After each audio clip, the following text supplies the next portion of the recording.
Pursuit. The message is titled Heaven Pursuit.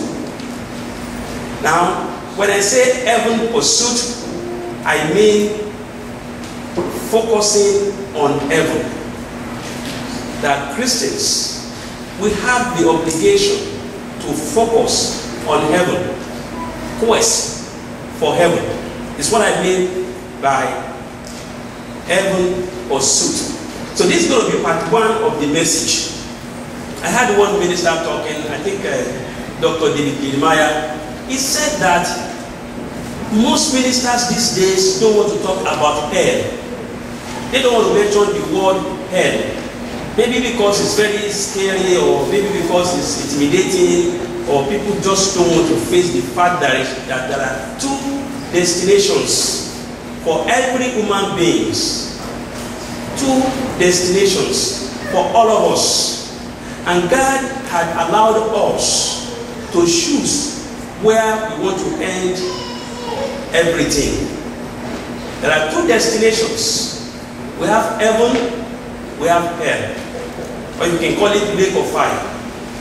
Heaven or hell are the two destinations for every human being. But in this message, Heaven Pursuit, I want to speak on heaven. I want to speak on heaven, and I want you to pay attention. For anyone who has given his or her life to Christ, that is our head. So is there anything wrong for us to know about heaven? No. But amazingly enough, if you check the scriptures, the Bible speaks more of hell than heaven. I don't know why. The Bible speaks more on hell than heaven. But Christians should just take caution. Because if you know how wonderful, how beautiful, how brilliant, how excellent heaven is, you will quest for heaven. Like an athlete will quest for gold. You will put in your best. You will put in all that you can put in. Because we know that these things that we see, anything that we see is temporal. And we should focus on what is eternal. And that is our destination. So in this message, for the following few weeks, we are going to really talk about heaven. I want to talk about heaven. We're going to see the scriptures. So, heaven pursuit is a quest for heaven. Heaven pursuit is when believers focus on heaven. When you pursue heaven, it means you focus, you pay attention on heaven. You dot all the I's, you cross all the T's. You do not take anything for granted. Heaven is important, heaven is sweet. And it is not a good thing for anyone to miss it. God does not want anyone to go to the lake of fire. God does not want anyone to end it in hell. If anyone goes to hell, it's by choice. It's not by compulsion. It's not like there are no opportunities or there are no options. God wants all of us to make it to heaven. It is when Christians focus on eternal life, heaven pursuit. It is a pursuit of peace with God. Heaven pursuit is a quest for heaven. When you thirst for heaven, when you pant after heaven, when you put in your best as if you have nothing else to do but to prepare for your eternal home. Heaven pursuit is when one is sold out for the Lord. When you are totally sold out, like when they want to have an important final, whether in that Super Bowl or whatever, and they said there is no more tickets. Everything is sold out. No seats to sit, nowhere. Everything is sold out. Christians should be totally sold out for the Lord.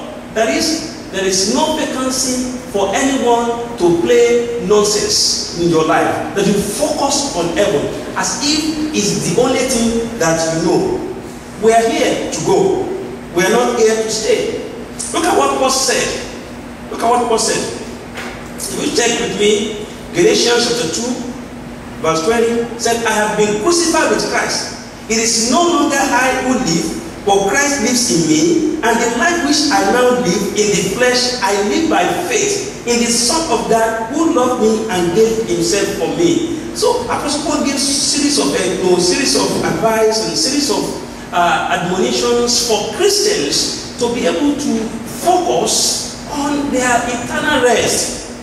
Eternal rest. Look at Philippians chapter 1. Philippians chapter 1 verse 19. Philippians chapter 1, 19 to 23 says, for I know that this will turn out for my deliverance through your prayer and the supply of the Spirit of Jesus Christ, according to my earnest expectation and hope that in nothing I shall be ashamed, but with all boldness, as always, so now also Christ will be magnified in my body, whether by life or by death. And look at verse 21, so popular verse. For to me to live is Christ, and to die is gain. That is, for a Christian, it is win-win situation.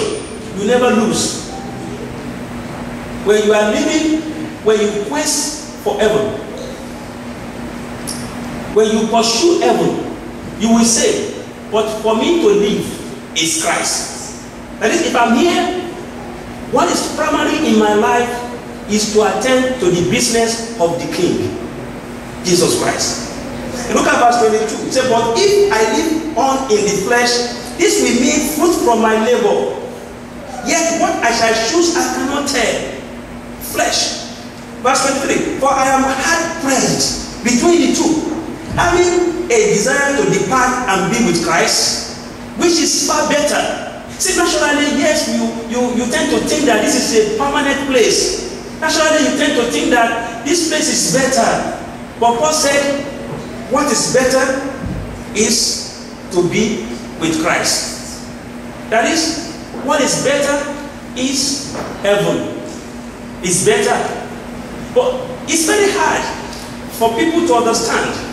As we go to this message, you will hear as much as possible as the Bible explains the battle that we face in between heaven and this world, either to stay here or to really focus on heaven. 2 Corinthians chapter 4 verse 18, 2 Corinthians 4:18, why we do not look at the things which are seen, but at the things which are not seen.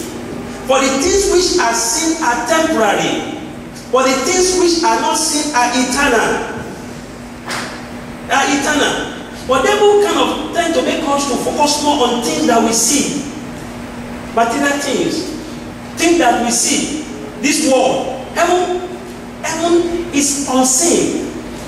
We're going to see, we'll take two examples of people that God by His grace helped to see the vision of heaven. And we're going to read in the scriptures and see what they said.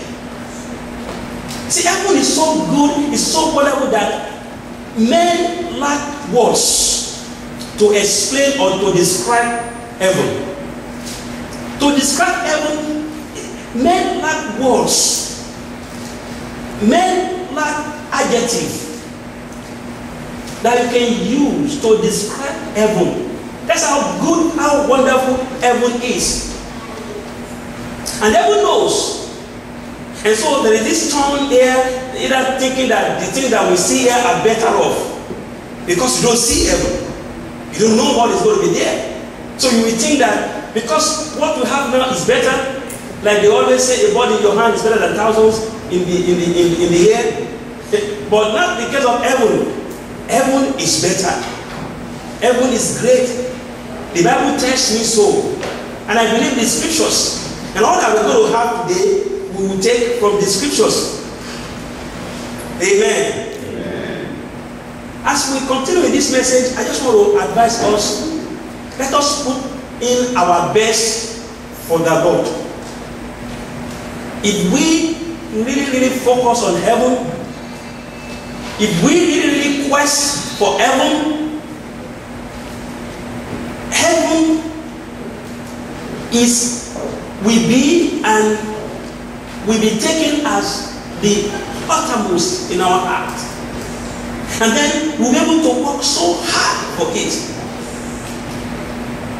We'll be able to give all that we can give for it. Our time, our talent, our treasures, all will be geared towards heaven. Look at what the Bible says in Ecclesiastes 9 verse 10. Ecclesiastes 9 verse 10. Whatever your hand finds to do it with your might. For there is no work or device or knowledge or wisdom in the grave where you are going. I believe in heaven, we're not going to be laboring like we're laboring here. We're not going to be walking like we're walking here. It's going to be enjoyment. And I'm so convinced that it's not going to be boring in heaven. Because when we are with the Lord, anytime we have fellowship with God is sweet, right? So, and I believe that our eternal fellowship with Christ will be great. The scripture tells me so. Matthew chapter 6 verse 19 to 21, Jesus explained that if we quest for heaven, if we focus on heaven, if we have our desire based on heaven, then we will be able to gather all our treasures in heaven. Amen? There, you know you are going there. You know that at the end of it all, your inheritance is secured over there. Then your focus will be to put in as much as you can put in and save whatever you have for heaven. Matthew 6 from verse 19. Do not lay up for yourself treasures on earth where moth and rust will destroy and where thieves break in and steal, but lay up for yourselves treasures in heaven where neither moth nor rust or destroys, and whether thieves do not break in and steal. For where your treasure is, there your heart will be also. Here Jesus was giving us how we can have heaven as a focus, heaven pursuit. That if you don't put all your treasures here in this world, then you are not going to, let's focus on this world which is temporary. If you have a desire to put all your treasures in heaven, then you have it more easy. It will be more easier for you. It will be more convenient for you to focus on heaven, because that is where you have your treasures. Praise the Lord. Heaven. Now, people can argue it. People can debate it. People can say whatever they want to say about this. In this message, heaven pursuit, if you cannot remember anything, remember this. Once again, there are two destinations for every human being who is here in this world. Please take it from me. It is scriptural. I believe the scripture, the Bible taught it. Jesus explained it.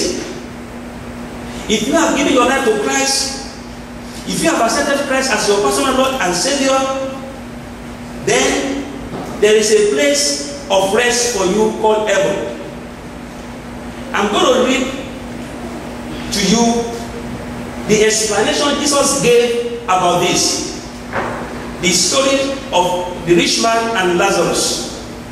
That when we depart this place, the choice is for us to go to either of these destinations, heaven or hell.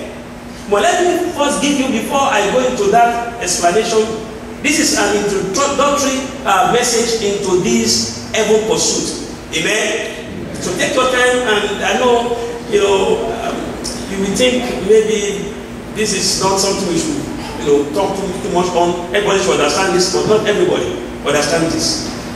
Not everyone understands. And so we want to take time to really explain this to us. Our coming together, our gathering together here every time, our fellowship together every time, the purpose is to end it all in heaven. If there's any other purpose other than that, I won't be here. I won't be wasting my time. The ultimate is to end it in heaven. That's why we are here. Amen? But let me first give you the theology of final destination. I want to impart to you the theology of our final destination. Then we look at that story, and I look at my time and see if I can still give you more before we go. For our simplest understanding, human beings are alienated or separated from God because of sin. Amen? we are separated from God because of our sins. The Bible says, for all have sinned and come short of the glory of God.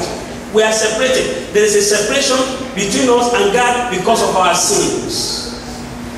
And fundamentally, the sins of disobedience committed by Adam and Eve in the garden, the beginning of our problem. Now, only Jesus Christ came purposely to overcome this issue of separation for us. Jesus came, offered himself to return us or to restore us back to the place from which we were separated from God because of our sin. Now, I want to explain to you, each of us must have to decide to accept the offer Jesus gave us on the cross of Calvary to get back in reconciliation with God. Do you understand now? We have to accept that offer. But because you have rights, you have a power to choose. You can reject that offer. You can reject what Jesus performed on the cross of Calvary. You can say, I don't believe it. You can say, I don't want it. You can say, I will not accept it. You have right to do that. Are you with me? I want you to listen to this theology. The theology of this separation. The theology of our final destination. That is why there is nothing we can do now. We cannot change this arrangement. This protocol has been sealed by the blood of Jesus Christ. You cannot change it. You cannot say, I don't want this. If you say you don't want it, that will be your problem. Now listen. For as many that will say, I don't want it. For as many that will say, I reject it. For as many that will say, I don't even want to believe it, they will end up in the lake of fire. They will end up in hell. No one will help them there. Do you understand? The separation that we have now is a temporary separation where we are still in this flesh with God. If you accept Christ today, you will be restored back in this relationship. But listen to me. The bad news is this. If anyone rejects the Lord Jesus Christ, if anyone rejects the offer he gave to return us back to God, such a person will be separated permanently, finally, after giving up the ghost. Do you see the bad news there? There will be no remedy. Do not believe any doctrine of saying that if anyone dies without Christ and is in hell for some time, they can just shake him and take him to heaven. It is not true. Please quest for heaven. Heaven pursued. Pursue heaven as if it is the last thing you want to do. Put in your best, put in the last of your energy to pursue heaven. Now listen. For as many that we accept the offer Jesus gave on the cross of Calvary to return us back to the place of separation, to return us back in the relationship with God, in fellowship with God, such a person, if he or she dies, he will have his final destination with God. He will no longer be separated forever. As for those people who reject or who will reject or who have rejected the offer Jesus gave on the cross of Calvary, I am explaining this to you. This is very important. This is very essential. This is the best thing you want to understand. So, two destinations. The theology of this destination is this. If you give your life to Jesus Christ now, the protocol has been sealed. The matter has been settled. The covenant has been given. You will have a place of rest in heaven with Christ. He said, I am going to prepare a place for you, that where I am, you will be also. He said, in my Father's house are many mansions. If it were not so, I wouldn't have come to you. Now, listen to me very carefully. If you have given your life to Jesus Christ, You have been restored in that relationship. And when you die, you will have a place of peace with God. God is not a liar. God is not a man that he could lie. This has been sealed. This protocol has been totally sealed. And no one can change it. My Bible tells me the word of God is settled in heaven. No one can change this. This is very important. I want to congratulate you. I want to thank God for your life. I'm believing God that you are not here just for social activities. You are not here for social events. You are not just here to socialize. You are here to prepare your final place of rest. You are human being. We are all made to live forever. We are all made to be conscious forever. There is nothing like at a point in time you will not be conscious. When you depart in this body, you will be conscious somewhere. So there are two destinations. You will either be conscious in heaven with Christ. Amen? Amen. The other side will not be yours in the mighty name of Jesus. Amen. For anyone who has not given his or her life to Jesus Christ, he will be conscious in hell. This is very important. This is very essential. Take it seriously. Don't live double life. No. We have seen some people, they are very good in the church. But outside the church, they are something else. The church is yours. I'm not going to live your life for you. I remember when they were blaming all the fathers with all the mess some people were doing in Catholic church. One of the fathers said something which is very important. He said, human beings are human beings. We cannot live their lives for them. And it's true. I cannot go and live your life for you in your rooms, in your bedrooms, I'm not a police. But God sees everyone. God sees all that we are doing. God sees every move that we are moving. Every action, every activity. God sees everything. And I want to tell you, if you are a Christian, you should be a new creation. All things must pass away. Behold, all things must be new. If all things are not new in your life, check it out, brethren. It's very important. Eternal life is so important that you don't want to joke with it. Let us quest for heaven. It's a place of rest. It's a place of peace. Go and read about heaven. You'll be excited. Apostle Paul said, it's better for me to be with Christ. But I'm torn in the flesh to stay here a little bit, to enjoy the fruit of my labor, or to be with Christ. But which one is better? He said it's far better to be with Christ. Absent in this body will make you to be present with the Lord. If you're a Christian, if you are born again, it will not be long when we shall leave this place. Jesus Christ gave these illustrations. Luke chapter 16 from verse 19. Luke chapter 16 from verse 19 to 31. There was a certain rich man who was clothed in purple and fine linen and fared sumptuously every day. But there was a certain beggar named Lazarus, full of sores, who was laid at his gate, desiring to be fed with the crumbs which fell from the rich man's table. Moreover, the dogs came and licked his sores.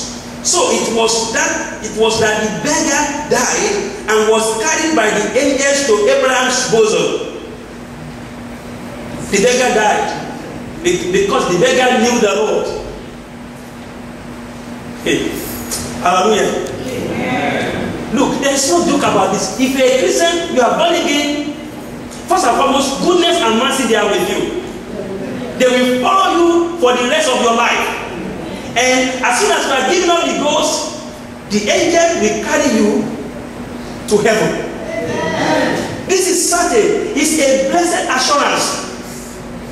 This is not a joke. I know some people will be saying in their heart, what is going on? Don't listen to this pastor. They always say this. They are very sweet when they talk like this. Don't think. I am telling you, these are facts. These are important. And I want you to listen, please. The Lord will bless you in Jesus' name. Amen. There's one thing that I know now these days. Listen, we are in a so fast-paced life. People are moving so fast, but so many people don't know where they are moving to. Some people don't know their destination. I mean, people are moving, the rate at which people are moving, everything is moving so fast, fast-paced. Technology, everything moving. Look at you are here now. Some people may be sending emails. They may be on their computer sending emails. Some may be sending text. Some with their iPad, their iPhone, everyone will have it. Do you know the rate at this thing are going, and the rate as people are questing for this, they quest for this, and even the young ones. My 8-year-old was asking for iPad. And I keep telling her, take it easy. I will give her not yet 9. Then she told her mother, I'm saving my money for my iPad. And she's saving her money for iPad. She gave me $20-something yesterday, about $28. I said, Father, my daddy, add it to the one I gave you. My money is now $80-something. I said, okay, I will add it. She wants to buy an iPad. She wants to carry the world in her hands. We are moving at very fast, high pace now in the world. And in all aspects of life. But do you know, greater percentage of people don't know where they are heading. They don't know. They are just, some people just think that we are here, just enjoy and go. No, no, no, no. If you don't know where you are heading, you are not wise. There are two destinations. It's either you are heading to heaven, and some people are heading to hell. You don't head to hell in the mighty name of Jesus. Let us take this issue seriously. Please, take it seriously. This place is temporary. It's so temporary that you need not to put all your energy here. It's not wise to do that. Look at the rich man. He's putting all his energy in the thing that is temporary. Now look at his faith now. Verse 22. So it was that the beggar died and was carried by the angels to Abraham's bosom. The rich man also died and was buried. And being in torments in Hades, he lifted up his eyes and saw Abraham afar off and Lazarus in his bosom. Then he cried and said, Father Abraham, have mercy on me, and send Lazarus that he may dip the tip of his finger in water and cool my tongue, for I am tormented in this flame. But Abraham said, Son, remember that in your lifetime you received your good things, and likewise Lazarus evil things. But now he is comforted and you are tormented. And besides all this, between us and you, there is a great gulf fixed, so that those who want to pass from here to you cannot, nor can those from there pass to us. Then he said, I beg you therefore, Father, that you will send him to my father's house, for I have 5 brothers, that he may testify to them, lest they also come to this place of torment. And Abraham said to him, they have Moses and the prophets, let them hear them. And he said, no, Father Abraham, but if one goes to them from the dead, they will repent. But he said to him, if they do not hear Moses and the prophets, neither will they be persuaded through one rise from the dead. Though one rise from the dead, beg your pardon. You know what? If you don't listen to what I'm saying here, God's not going to come down and explain to you. God's not going to come down. If you can understand what I'm saying right now, even if angels will come down here, human beings will still remain human beings. Heaven is very important. Heaven is sweet. Sometimes I will sit down, I will read the scriptures about heaven, I get excited, but we don't have choice to kill ourselves. So we can commit suicide to go to heaven. Amen? So it's sweet here, okay, stay here. But anything that is here, however sweet it is temporary. Please, it is temporary. Quest for eternal rest. Heaven pursuit. Put in your best just for the fact that you will reap whatever you have given for the cause of heaven. You will reap it. Whatever your hands find doing, do it very well. Don't put everything here. Give all that you can give for the sake of the gospel. You must know the direction that you are heading. Don't be like those who don't know the direction they are heading. I had a story. Somebody, a cab driver picked a man. He told him his destination, but this cab driver had just started driving. He didn't know much about the environment. He just started driving. The man said, I am late. Move fast now, move fast now, move fast and get me to this address, give the address. And as soon as the man entered and then shut the door, the cab driver said, okay, and started driving fast. The man slept off. By the time the man opened his eyes, where are you going? This is not where I said I'm going. I said, no, I'm moving fast. I should move fast. But you are moving fast in the wrong direction. Turn back. There are people in the world today, they are moving fast in the wrong direction. Yes, they are fast, but they are heading in the wrong direction. If you are heading in the wrong direction, will you turn around and recalibrate your GPS? Allah will bless you in the mighty name of Jesus. Heaven is sweet. Heaven is wonderful. I want you to say this. If you want to say after me, I put this down for myself. Heaven is my final destination. Heaven pursuit is my priority. From now onward and for the rest of my life, I am determined to pursue heaven and all that has to do with God's kingdom, because this is the place of my inheritance. It's kept for me. Do you know that people die because of inheritance in this world? People fight on the inheritance their father will leave behind for them. They fight and fight. Some will die because of it. Something that you will use and then leave for someone else. They fight. They say, this is my right and I want to get it. Why can't we do the same thing about heaven? Look at 1 Peter chapter 1.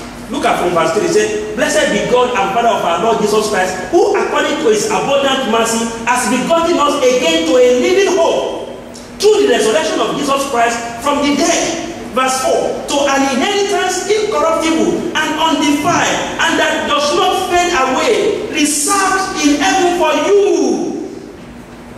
If somebody can die because of ordinary inheritance physically in this world, can't we do the same for the one that is reserved for us in heaven?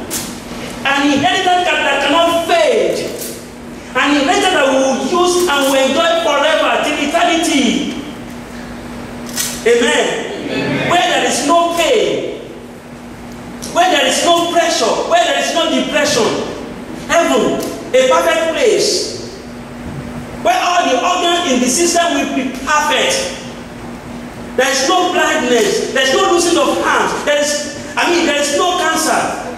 Can't we put in our best and quest for this final place of rest? To an inheritance, incorruptible and undefiled, and that does not fade away, reserved in heaven for me. Amen. Who are kept by the power of God through faith for salvation, ready to be revealed in the last time. In this you greatly rejoice. Though now for a little while, if need be, you have been grieved by various trials. Right? Verse 7. That the genuineness of your faith be much more precious than gold that perishes. Through it is tested by fire, may be found to praise, honor, and glory at the revelation of Jesus Christ. The genuineness of your faith be much more precious than gold. If people in the world can put in their best just to get gold, they will put in their best just to get gold. Gold that can perish. Then how much more this one that cannot perish? Eternal life, a final and eternal inheritance that cannot fade, that is more precious than gold. Apostle Paul talking here. Verse 8. Whom having not seen, you love. Though now you do not see him, yet believing, you rejoice with joy inexpressible and full of glory, receiving the end of your faith, the salvation of your souls.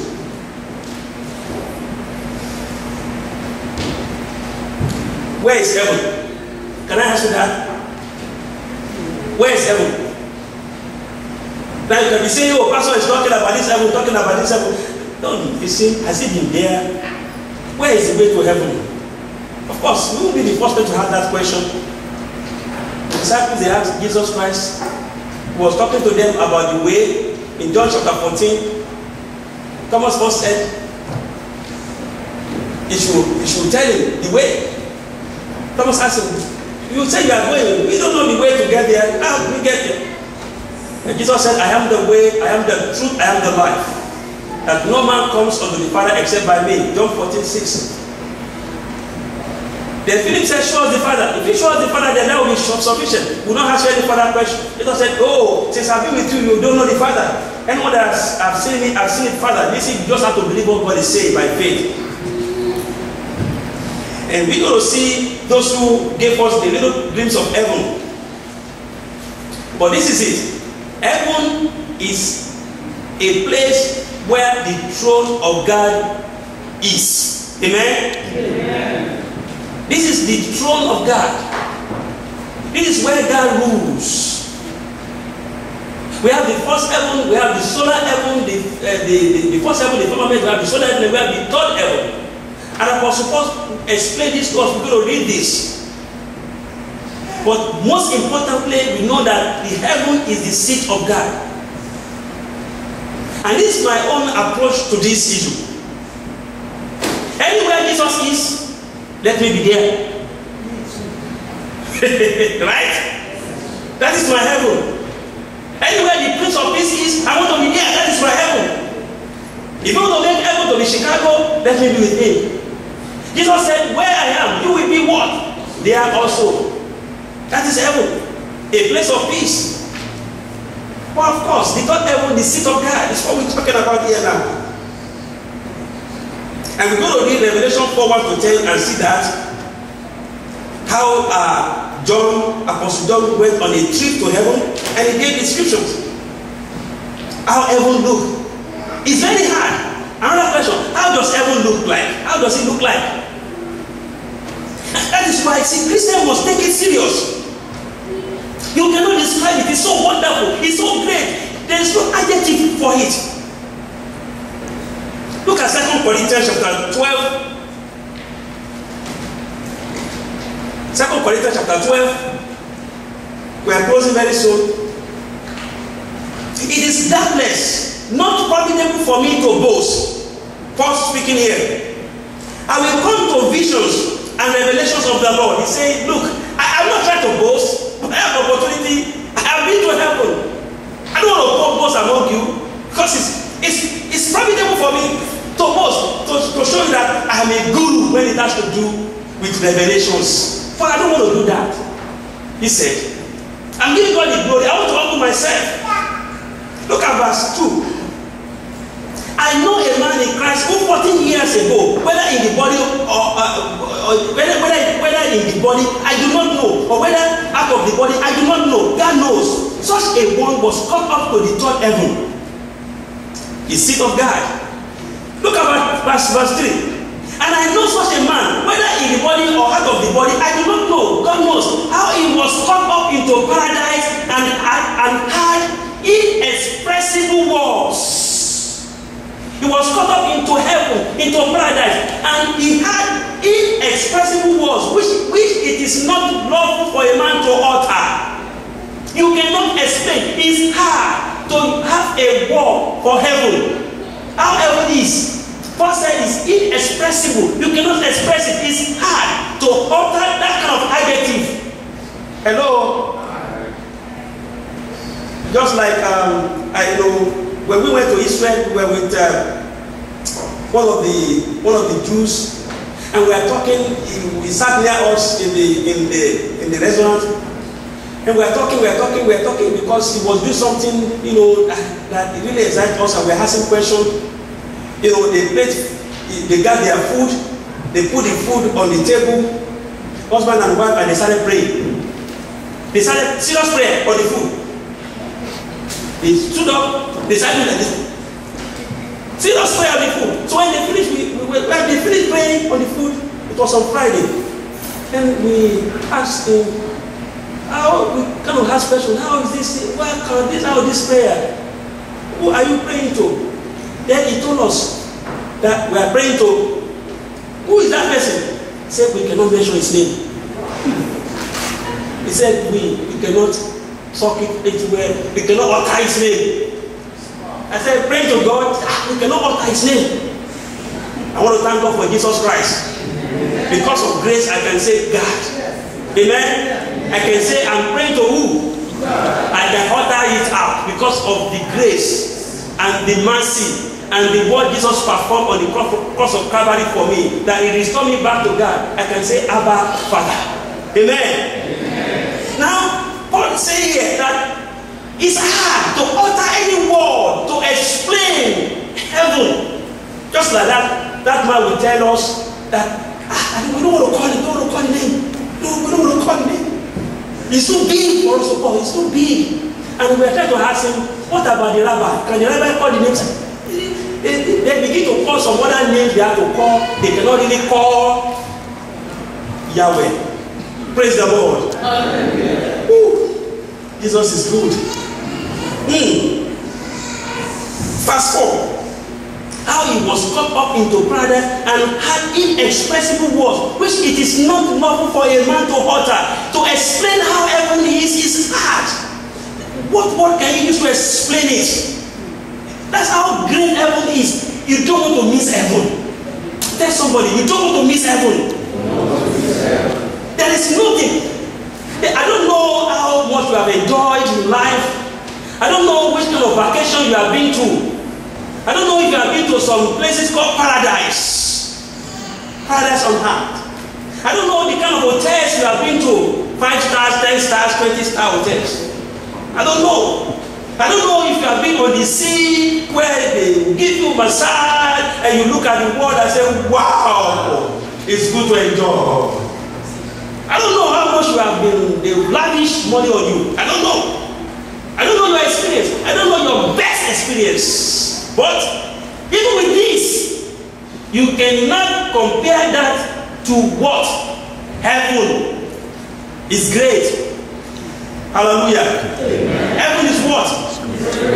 God said, which it is not lawful for a man to utter.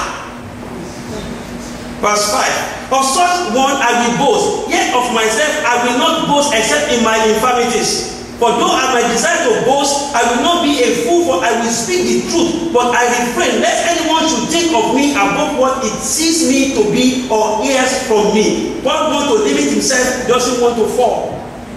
Heaven is great, brethren. We shall not miss it in the mighty name of Jesus. Amen. I'm going to read the trip of John, Apostle John, when he had this revelation on the month of Patmos, when we received revelations. Look at Revelation chapter 4. Revelation chapter 4. We read this and we're going to pray. We are going now. Revelation chapter 4 from verse 1. After these things I looked, and behold, a door standing open in heaven. He got the opportunity. A door was standing and the door was open for you. The Lord will open the door of revelation for the mighty name of Jesus. The Lord will open the door of greatness for you in the name of Jesus. The Lord the Almighty will open the door of breakthrough in your life, the mighty name of Jesus. A door was open for John. And the first voice which I heard was like a trumpet, speaking with me, saying, come up here, and I will show you things which must take place after this. Immediately I was in the spirit, and behold, a throne set in heaven, and one sat on the throne. Hallelujah. And he who sat there was like a jasper and a sardius stone in appearance, and there was a rainbow around the throne in appearance like an emerald. Around the throne were 24 thrones, and on the thrones I saw 24 elders sitting, clothed in white robes, and they had crowns of gold on their heads. And from the throne proceeded lightnings, thunderings, and voices. 7 lamps of fire were burning before the throne, which are the 7 spirits of God. Before the throne there was a sea of glass. Can you imagine having a sea of glass? Oh my God. Like crystal. And in the midst of the throne and around the throne were 4 living creatures, full of eyes in front and in back. Have you seen that before? Having eyes in the front, having eyes behind you. It's indescribable. is inexpressible. What we are going to see in heaven. Now, John was just saying a little bit of it. Tip of an iceberg. The first living creation was like a lion. The second living creation like a calf. The third living creation had a face like a man. And the fourth living creation was like a flying eagle. The four living creatures, each having 6 wings, were full of eyes around and within, and they do not rest day and night, saying, Holy, holy, holy, Lord God Almighty, who was and is to come. Wherever the living creatures give glory and honor and thanks to him who sits on the throne, who lives forever and ever, the 24 elders fall down before him who sits on the throne and worship him who lives forever and ever, and cast their crowns before the throne, saying, You are worthy, O Lord, to receive glory and honor and power, for you created all things, and by your will they exist and were created. Thou art worthy, O Lord, to receive glory, honor, and power, for thou art created all things, and for thy pleasures they are created. Thou art worthy, thou art worthy, O Lord, to receive glory, honor, and power, for thou art created all things, and for thy pleasures they are and were created. Heaven pursuit. I don't want any one of us to miss heaven. Apostle John here just had a little trip in the spirit to heaven. Look at what he saw. And he's not even describing the whole thing there. God just gave him what he wants to give him. Heaven is sweet, heaven is great. In this message, we're going to have so many informations about heaven. But the focus is this. I want you to get ready to prepare for these 2 destinations, that your destination will be heaven in the mighty name of Jesus. Amen. Whatever enjoyment we're having here cannot be compared to the enjoyment you're going to have in heaven. And so quest for heaven. Focus on heaven. Have the desire to make it to heaven. Let your heart pant. Whatever you are doing, take notice of it. Be very careful. Live your life to glorify God. Run away from sin. Sinners will not get there. Yes. Do you understand me now? Sinners will not get there. Church goers will be there. I'm telling you, church goers will be there. Only Christians will not be there. Jesus said, "Not all that call unto me, Lord, Lord, Lord, will enter the kingdom of my Father that is in heaven. Only those who will do the will of my Father." If you live double life, you better shake now. The end can come anytime. When you die without Christ, the second destination is the destination that will not be your portion in the mighty name of Jesus. Anyone who dies in Christ, God is faithful. We have eternal rest. That is the scriptures. The Lord bless you in Jesus' name. Father, we bless you, worship you, we honor you because you're a wonderful God. We thank you for such a wonderful revelation you gave to John, such a wonderful revelation you gave to Apostle Paul, such a wonderful scripture that you have given us, the story of Lazarus and the rich man. How you explain to us that there are 2 destinations for every mankind, heaven or hell. But Lord, we desire heaven. Let it be. In the mighty name of Jesus. Help us, oh God, to focus on heaven. Help us, oh God, to quest for eternal life. Help us, oh God, to give our best for the cause of the body of Christ, because for us to live to be Christ and for us to die to be gain. Thank you, precious Holy Spirit. Blessed be your name forever. Give us strength to continue to follow you all the days of our lives. In Jesus' name we pray. Amen.